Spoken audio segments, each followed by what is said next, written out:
The hour has grown late and shadows lurk around every corner. The sleek swirl of dark feathers announce the passing of the raven as it flies like a shot due north, as if being called by a soundless beacon or an unheard voice. What unknown mystical secrets might this mysterious creature know? What wizened malcontent claims it as a familiar? And how sure are we that it is in fact a raven after all, and not a crow, fighting to stay clear of Farmer McFarmer's blue-ribbon cornfields, where that lone tattered scarecrow towers above the golden ears at a grotesque angle? There! Didn't it have its hand raised and greeting before? Surely it did. How long can one stare at a scarecrow swaying in the wind, trying to convince oneself it is not moving? It didn't just twitch. That tingle running down your spine can mean only one thing, loyal listeners. It is time once again to turn down the lights and turn up the terror as you fly head-on into the dreamy whispers of Frightmare Theatre.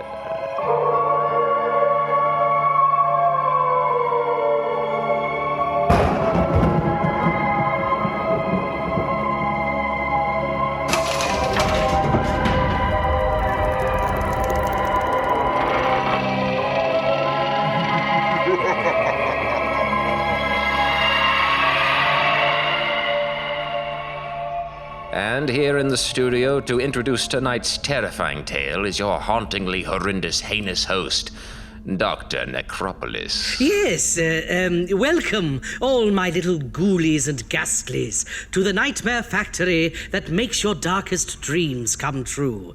And thank you for that gracious introduction, announcer. Quite kind. Kind and colorfully descriptive. I typically announce myself, you know. You aren't trying to edge in on my game again, are you? Announcer? Announcer? Hello? Hello? Yes? Yes, there you are. Now, we're friends, right?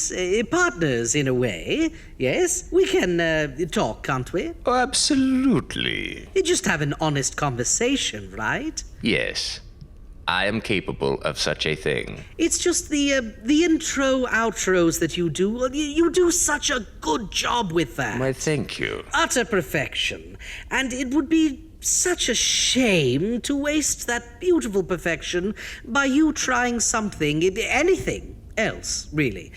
Like the colorful episode introductions that I do. If you were upset, you only had to say so. Upset? What? Oh, who said anything about anyone being upset?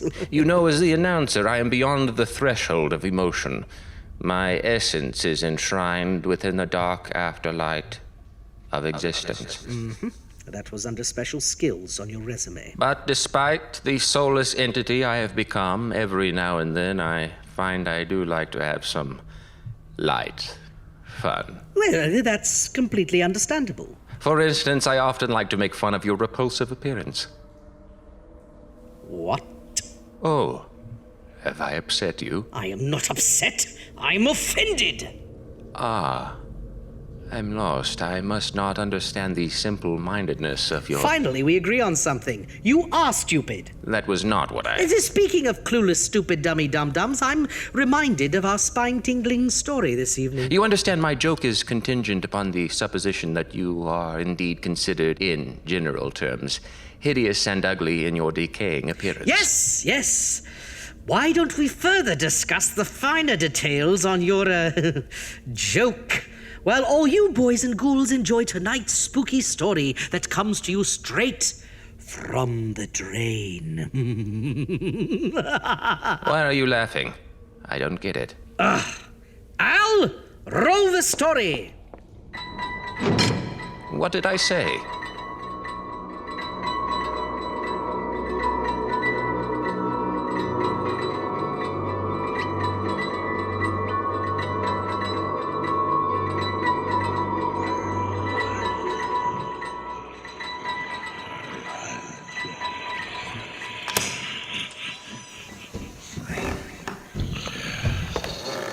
It won't stop. It keeps calling me. It's louder now, much louder. What? No, I told you I won't do that. I can't do that. Haven't you had enough? Can't take much more. It all started the other night while we were in bed. It's the first time I heard it.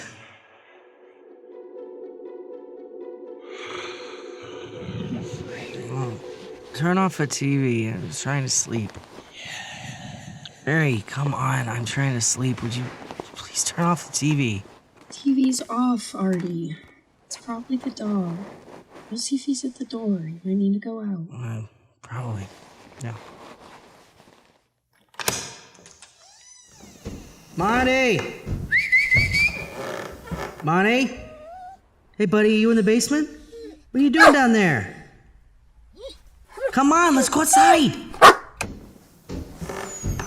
If only I'd known then what I know now, Monty would still be alive. Monty! Buddy, it's me! Are you hurt?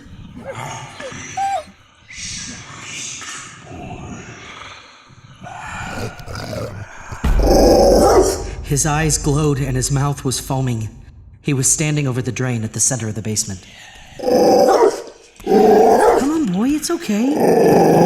It's me.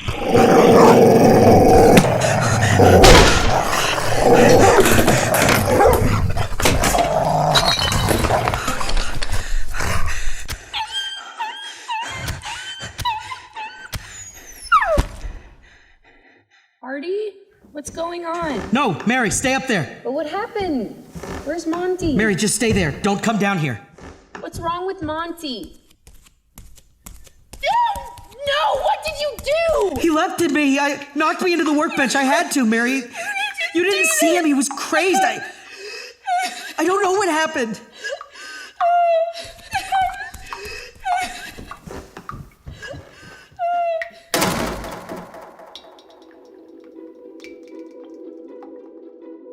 We didn't speak to each other the next morning. I took the day off to take care of Monty. I grabbed a trash bag from our kitchen and went back down to collect the body.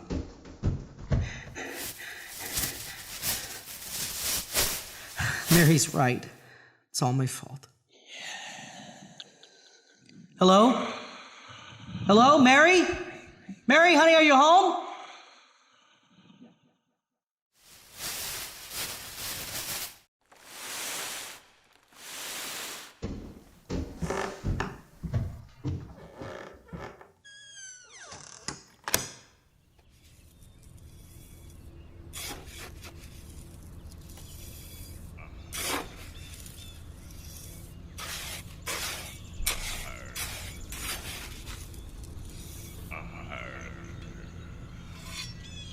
Yes?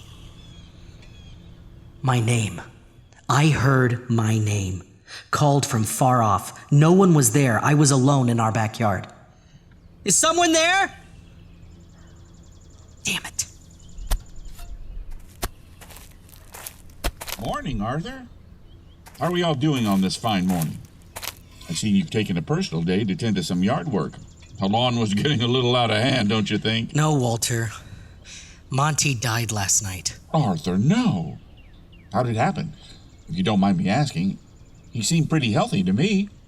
Walter was that neighbor who always had tabs on the local gossip. He knew when someone was up late with the lights on, when to stop by on a stroll just as a muffled fight broke out behind closed doors, and who was behind on their mortgages. It was his business to be in everyone else's business. Now he was all too eager to hear me talk about what happened with Monty. I'm not really sure, Walter, but I just want to be alone now. Of course. I understand, and we'll leave you to it. My deepest condolences to you and your lovely wife. Yes, Walter, what? Pardon? You just called my name? Me? No, I was going back to the house. I thought... It must have just been my imagination. Isn't it funny the way the mind works when it's in grief? Anyways, do let me know if you need anything. I'm always around. Yeah, I'm sure. Yes? I'm fine, Walter. I just need to be by myself. If you insist.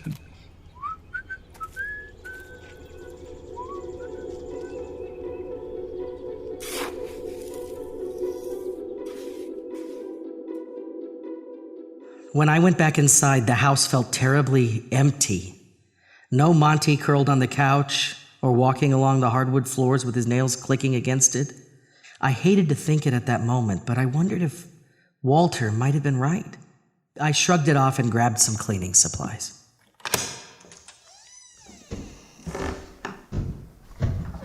The sweet old penny smell of the blood hung in the air.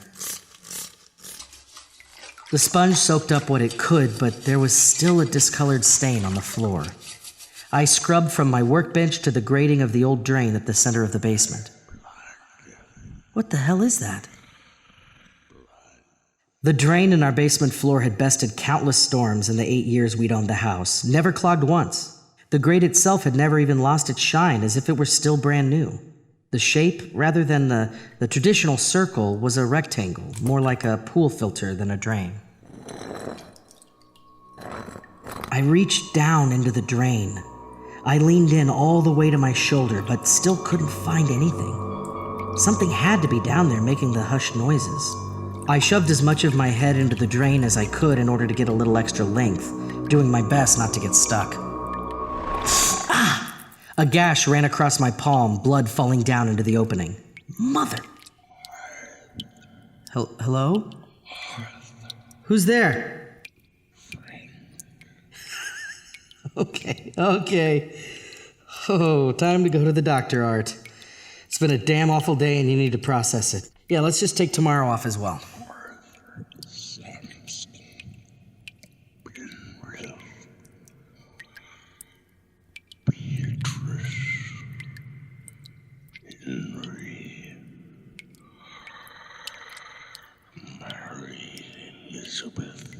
Penrill. It recounted my life to me. My mother and father, my wife, how I founded the outreach program to help the homeless, how my mother died, and how lonely my father was sitting in his nursing home. It knew every part of me, my life, every good deed and darkest secret known only to me. Stop! Just stop! What do you want?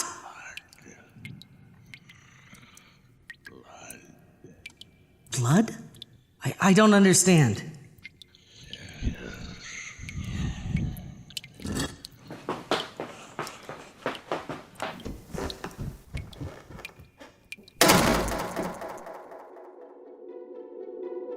I didn't return to the basement the rest of the day. When Mary got home from work, I met her in the driveway. She thanked me for taking care of everything. That night, we made dinner and ate without making much eye contact. The next morning, I got ready in a rush and left the house as soon as I could. I needed to keep busy. If I slowed down, I was afraid my mind would return to the drain in the basement. And that terrible voice. It kept creeping back in as if someone was putting it there.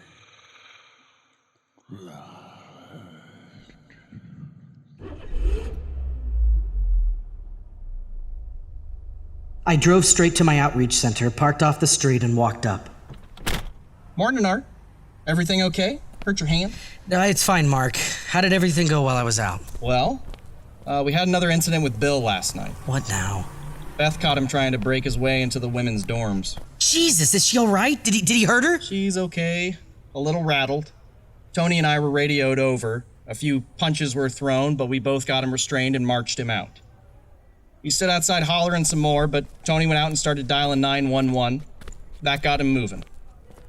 I know you don't want to turn people away, Art, but I'd say we've done just about all we can for Bill. You're right.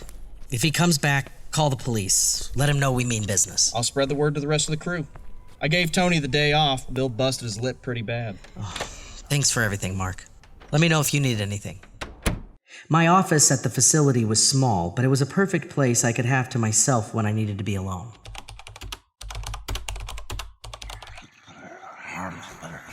Shit! I still couldn't escape the basement, even after leaving my house. My mind was cloudy and felt crowded, as if I was drunk. The gash on my hand pulsed. It doesn't exist.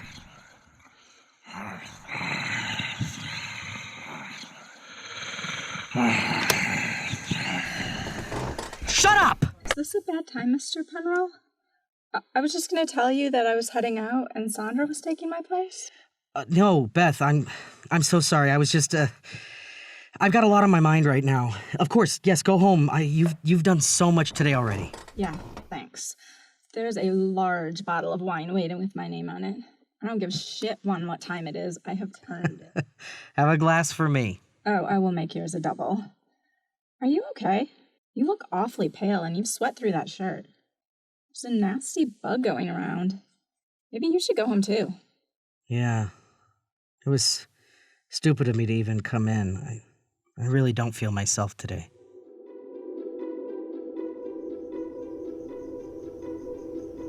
I headed back to the car not knowing where I was going to go.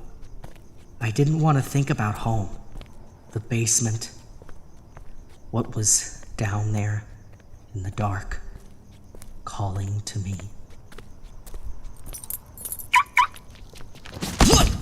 Shut up. That asshole you got running this joint said I couldn't go in and get my breakfast. You think you can kick me out? You think there won't be consequences, Mr. Man? Bill, just calm down. Let's talk about... I said shut the hell up! Get in your car. We're going for a ride. I need to eat. That is, unless you want to just believe. I can't do that, Bill. You just tell me no! I'm hungry, and you're gonna get in the car! All right, Bill. All right. That's good, Mr. Man.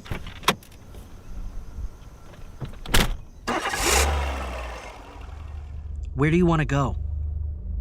I've been denied hot breakfast. So, I think that you are going to take me to get some. Wherever you want to go, Bill, just put the gun away. I hear that the best breakfast is a home-cooked one. Why don't you cook one for me? I can't do that. What, you've never cooked breakfast before? No, it's just... I get it. I'm not good enough for your house. That it? Maybe we should get out here. Blood ran down the steering wheel as I squeezed, reopening the wound. Oh. My head ached and my mind was fogged over again.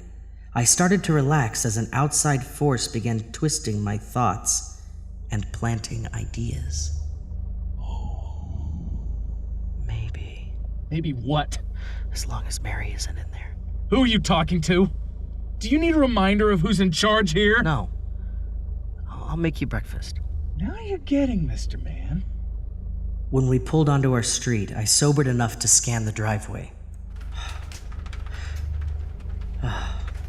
She's not here. Good.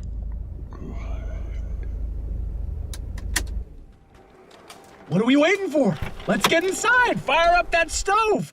I'll just take a look around.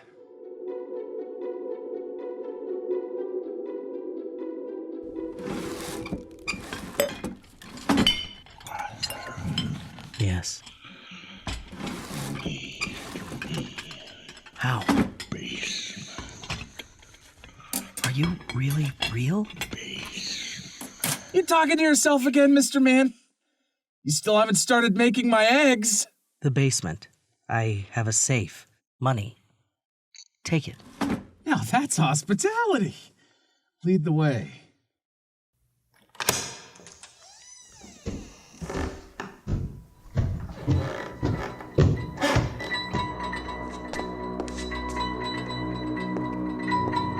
Where is it? Towards the back. You can see it once you get closer. Go. Have a look. I'll see if it's there or not. Out of the way. I don't see any safe. You lying to me?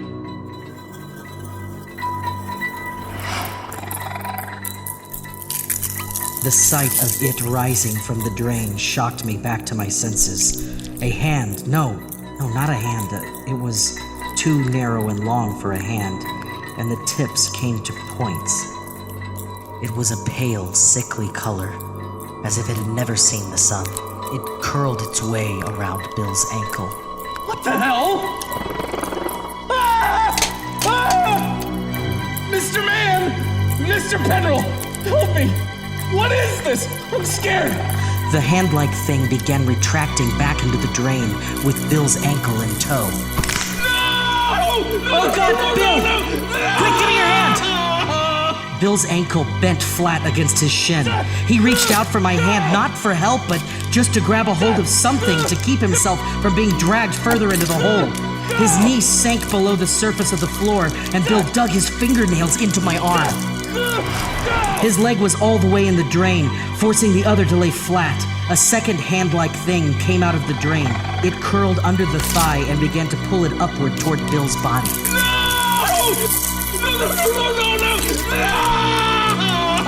Bill's grip on my arm was a vice, cutting off circulation. His leg hung in the air, bobbing upwards and upwards. His leg was snapped up to his torso, but continued to sink into the floor. It was breaking down every bit of Bill necessary to fit him into the drain. No! No! Stop it! Stop! Stop!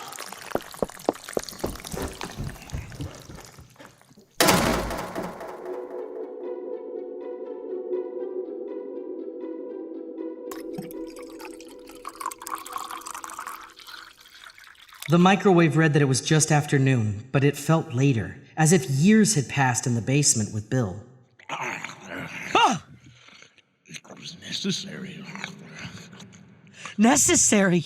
You murdered Bill! Why else did you bring him back? I thought that I don't know. He only would have caused you more trouble down the road.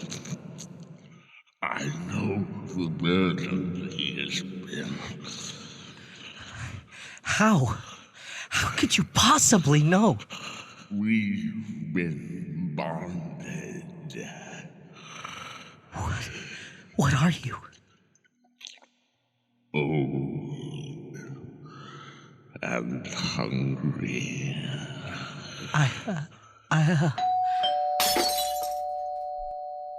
Arthur? Walter! You left your garage door open and I thought I heard shouting. Is everything all right?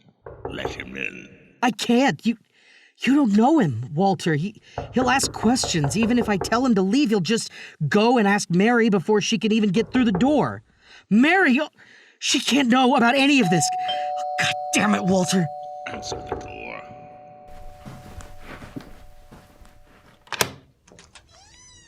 Hello, Walter. Arthur, as I was saying, I noticed that... My God, Arthur, your face. Are you all right? Invite him inside. Yes, I'm fine, Walter. I was jumped by someone breaking in, so this isn't the best time. No, bring him in. Good God, man. Have you called the police? Let me come in. No, not yet. I was about to. I just want to see things for myself first. My mind dulled. That thing was rearranging my thoughts again. I could feel those gangly appendages from the drain inside my head, twisting dislike and annoyance and turning them into hatred for Walter, cultivating it. I can understand that, my friend. It looks like he got you good. Is that deep? And your arms? Did he have a weapon? I'm fine, Walter. I'm sorry. I was only checking that you were okay. Where'd they get off to? Downstairs. What? The intruder? What happened to them? Bring him downstairs. No! What? Arthur, what happened to the intruder? I didn't see anyone run off. He can't be trusted. Give him to me. I can't do that. Arthur, you aren't making any sense. That head wound might be worse than you think. I'm going to call the police. We can wait for them outside. No! What's the matter with you? I'm only trying to help. Help? Yes. Help, Walter? Just go be a nuisance to someone else. You pry and insert yourself into all of our lives when you're unwanted. Well, if that's how you feel, then I guess you can handle things from here. I'll go pry elsewhere. You cannot leave. That's right. Tuck your tail between your legs and run off. You're just a pathetic little weasel of a man, a cockroach that comes crawling into our homes.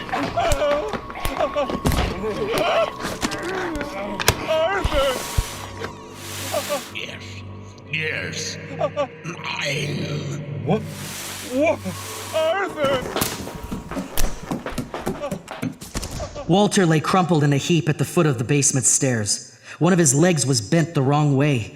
The back of his wrist was against the floor, causing his elbow to point up. Help me.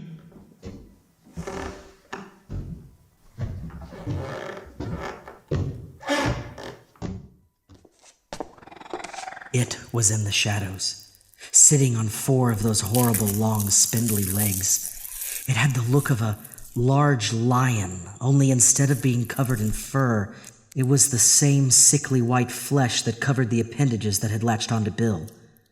A thin, long tail brushed back and forth against the baseboards. Surrounding its face was a thick, bushy mane of black hair that was blended into the surrounding dark. Its large eyes reflected like an animal's in the black. Its mouth wore a Cheshire-like grin, showing off the large collection of teeth amassed behind its lips. It stalked toward Walter, head hunched down and body stretched out, ready to pounce if its prey tried to get away. Once it reached the light, the glow from its eyes faded and instead became a blind, milky white. Its skin was wrinkled and glistened as though covered in a film of some putrid substance. Oh, God. No guard here. It nearly drove me mad to hear it. I heard it with my ears as well as inside my head.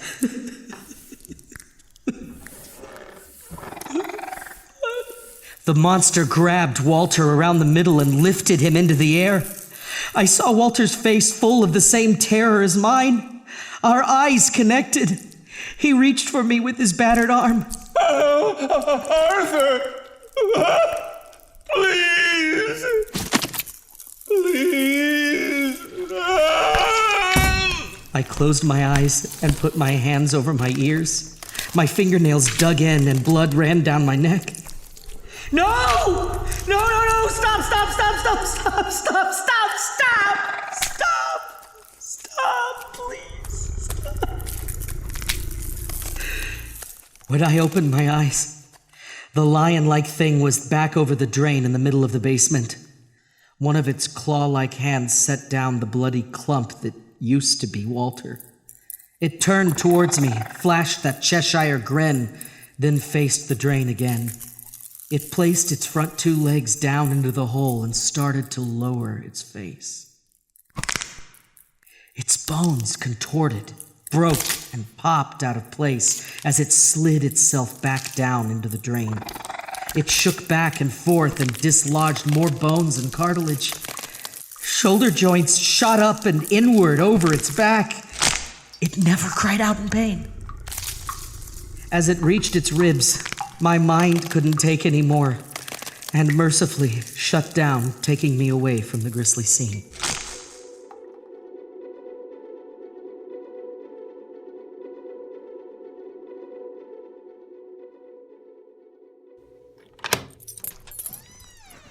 Oh my God, Arthur? Arthur, are you all right? Wake up! Artie, can you hear me? Mary, wait! Where'd it go? Where did it go? Where'd what go? What's going on? That thing! The thing! Get up, go! Go back through the door! Now! Now, go! Arthur, you're scaring me. What's happening to the house? Mary, you need to go upstairs and pack a bag, quick! We have to go. Stop, you're hurting me! You don't understand! We have to leave, we can't stay here! What happened to our house and why are you bleeding? What's going on? You'll never understand, Arthur. You shut up! Arthur, why can't you tell me what's going on? You can't go where I can't reach you. We're connected. I said shut the hell up! Why are you yelling at me? You should just bring her down to me, Arthur. I can make her understand. Shut up! Shut up! Shut up! Shut up! Who are you talking to? I told you, the thing in the basement! It's already killed Bill and Walter! What are you talking about? What do you mean? Walter's been killed? Now you've done it, Arthur. You'll have to bring her down. You won't be safe unless you do. Shut the fuck up! I can save her! Arthur, stop! Mary, what are you doing? Put that down! I told you, Arthur. It's too late. Bring her down to me. No! Who are you talking to? Mary, please, give me the knife. Stay away from me. Stay away from me! Don't do this, Mary, please! It's already done. I tried to stop it, but it burst back into my mind, contorting it. I didn't mean to. I wrenched back control from the thing in my mind, and I was holding the knife. A cut ran down my wife's arm, her blood running down onto the floor. Pick it up. Bring her to me. Oh, Mary. I don't know what to do.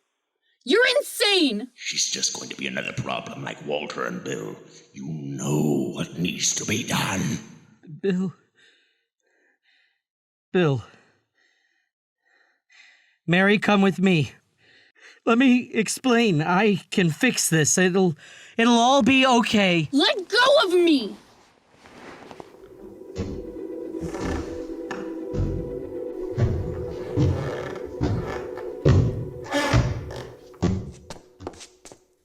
Where is it? Let me go! You're crazy! There it is! There it is! Right where Bill dropped it. We have to be fast. The creature is still down here. Don't let it fool you. I wouldn't do that if I were you. We need each other, Arthur. Don't you see now, Mary? Do you understand? It needs some sort of tether. Me. It chose me. I can make it all right again. It slept down there for God knows how long, until me. I'm sorry, Mary. You were right to blame me. I'll make it right again. It'll all be over now. Oh, Arthur. Why do you have to go and do that? He was right, you know. I do need a tether. A thrall. Though Arthur was nothing special. Just one like so many before him. And fate has brought me yet another to be bonded. Can you hear me yet? It only starts with a whisper. A tickling in your ears.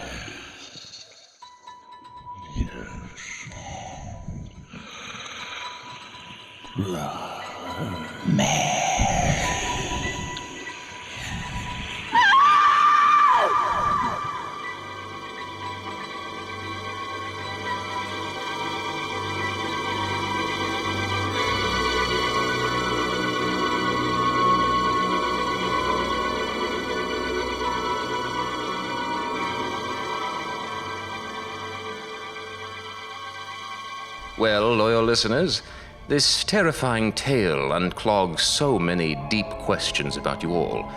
How much can one sacrifice and live with the terrible decisions? How long before that final bill finally comes due? And... What the hell? Damn it! You were indisposed. What are you... And just what do you think you're doing? The story had ended, and... Yes. Well, I'm here now, so be gone. Flutter away or whatever. I don't flutter. Well, boys and ghouls, this terrifying tale unclogs so many deep questions about... I already said that. What? The show must go on. You don't tell me the show must go on. I tell you the show must go on. You don't tell me anything, you spectral son of a... The Frightmare Theatre podcast is brought to you by Arcane, where nightmares become reality. Oh, fine. Whatever. Al, if you need me, I'll be in my casket.